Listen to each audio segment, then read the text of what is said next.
कौन कहता है कि बिहार में प्रतिभाओं का कमी है महोदय? लगातार अगर बातें होती हैं ना तो केवल प्रतिभाओं को उभारने वालों को और कहीं ना कहीं एक सही दिशा में ले जाने वाले लोगों की कमी है। बिहार में प्रतिभाओं की कमी नहीं है और ना ही प्रतिभाशाली बच्चों और बच्चियों की कमी है। लगातार आप रिपोर्ट पढ़ते होंगे, लगातार मीडिया रिपोर्ट में आप खबरें देखते होंगे कि किसी ने यूपीएससी क्रैक कर लिया, कोई नासा में जा रहा है, किसी ने विप्रो में कुछ कर लिया भैया। तो बिहार में कहाँ प्रतिभा की कमी है? और उसी दौरान एक और हमारे भाई मिल चुके हैं बिहार के लाल, और ऐसे ऐसे लोगों को सन ऑफ बिहार कहा जाएगा तो मुझे काफी खुशी होगी। ये लोग सन ऑफ बिहार हैं, इनके लिए हम कहेंगे और आप लोगों से कहेंगे ऐसे ऐसे व्यक्तियों के बारे में जानिए। आज हम एक ऐसे परिवार के पास में आए हैं जिनके पिताजी भी भारतीय रेलवे में भी कार्यरत होकर अपनी सेवा को दे रहे हैं, और दोनों भाई, दो ऐसे भाई हैं जो कहीं ना कहीं पढ़ाई करते हैं और मन लगाकर दिल से पढ़ाई करते हुए दोनों ही बीपीएससी को क्रैक करते हैं और उसके बाद असिस्टेंट प्रोफेसर के रूप में कार्यरत होते हैं। सबसे पहले छोटे भाई का होता है, उसके बाद बड़े भाई का होता है। तो चलिए आज बात करते हैं इन्हीं भाई के साथ क्या हुई है, संघर्ष की कहानी रही इनके पूरे परिवार के साथ कि जो आज ये इस मुकाम तक पहुंचे हैं। तो क्या नाम हुआ आपका? मेरा नाम संतोष कुमार हुआ। संतोष जी, एक बात बताइए, देखने में लगता है कि आप छोटे हैं कि वो बड़े हैं, बताइए। नहीं, बड़े तो हम ही हैं। उम्र में? उम्र में ही बोल रहे हैं। अच्छा, उम्र में हम बड़े हैं। अच्छा, वो आपसे छोटे हैं जी। लेकिन सबसे पहले बीपीएससी को क्रैक किसने किया?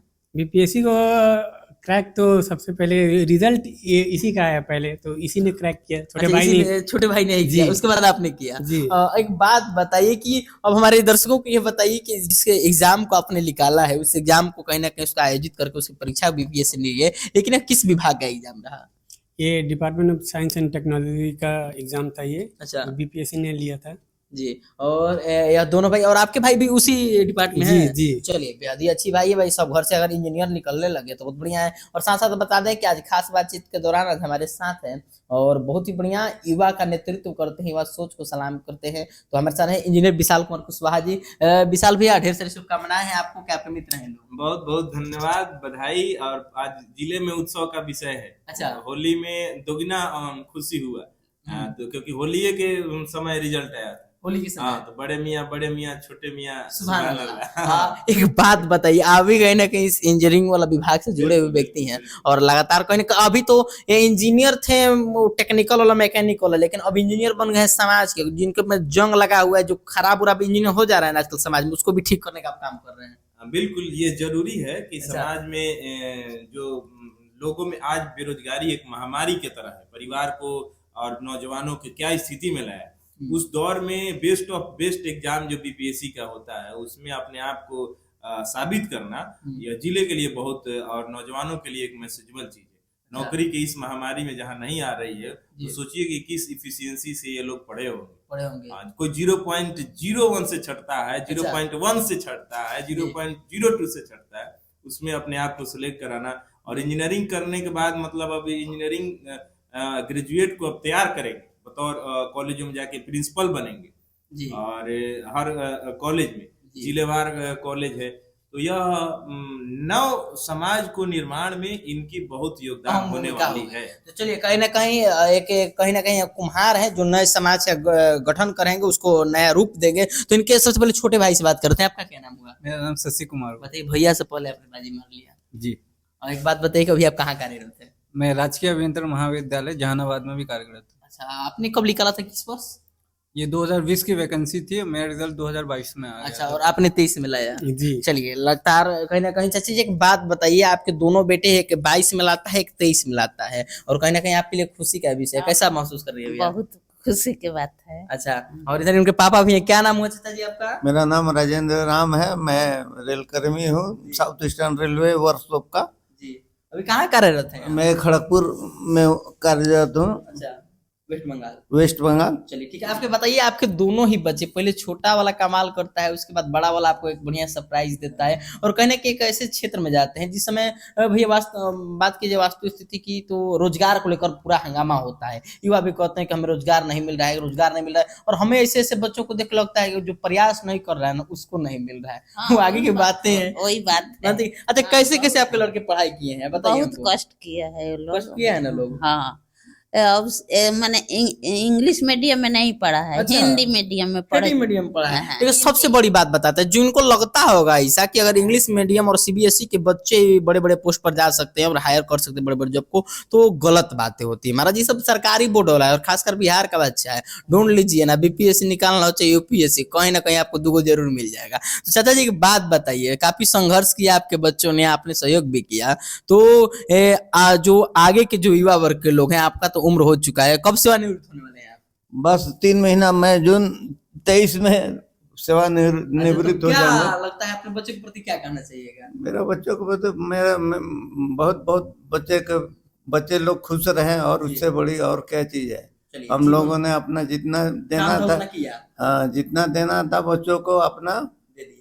दे दिया। अब बच्चे लोग उसका रिजल्ट निकाल रहे हैं। चलिए, ये बच्चे को बहुत जो खुशी की जो बात शिक्षा दी है उन्हें क्या। चाची जी एक बात बताइए, जो माता होती है ना, वो सबसे पहले गुरु होती है, और कहीं ना कहीं आप अपने दोनों बच्चों के पहले ही गुरु हैं, तो इनको कैसे शिक्षा दिया और क्या कुछ आगे बढ़ाया इनको करके? इनको बहुत हम अच्छा शिक्षा दिया कि बाबू अच्छा पढ़ाई पढ़ो, एक दिन कामयाब हो जाओगे, कामयाब हो जाओ, फल बस मिलेगा। संघर्ष करते रहना है, हाँ। संघर्ष करते रहना है, पढ़ाई करते रहना है, और इस परिवार की तरह अगर आपको भी सक्सेस होना होगा ना, तो भैया आप कलम का जादूगर बनिए, और कहीं ना कहीं कलम को तोड़ते हुए जी तोड़ मेहनत कीजिए और समय दीजिए। अगर कुछ पाना है तो बहुत कुछ उसके लिए खोना पड़ता है, संघर्ष कीजिए। और सारी चीजों को करते हुए आजकल के युवाओं को क्या मैसेज दीजिएगा, क्योंकि काफी युवा है ना जो अपने राहों से आजकल भटक जाते हैं और चिल्लाते फिरते हैं कि हम बेरोजगार हैं। मानते हैं सच्चाई भी है कि कुछ ऐसा सरकारी दिक्कत आती है, उसको भी लेकर लगातार सवाल ये करते हैं, लेकिन कुछ जो सक्सेस हो सकते हैं, जिसका परसेंटेज बन रहा है कि नहीं आ सकता है, तो उनके लिए आप क्या कहना चाहिएगा? देखिए, कुछ दिक्कतें तो आती हैं, लाइफ में भी आती है और शिक्षा के क्षेत्र में भी आती है। जी। तो इसका मतलब ये नहीं है कि हम कामयाब नहीं हो सकते। हमें अपने प्रति मेहनत करते रहना चाहिए, और ये विश्वास मन में ज़रूर रखना चाहिए कि हो सकता है कि आज नहीं हुआ तो ये बात कल होगा, कल हम कामयाब होंगे।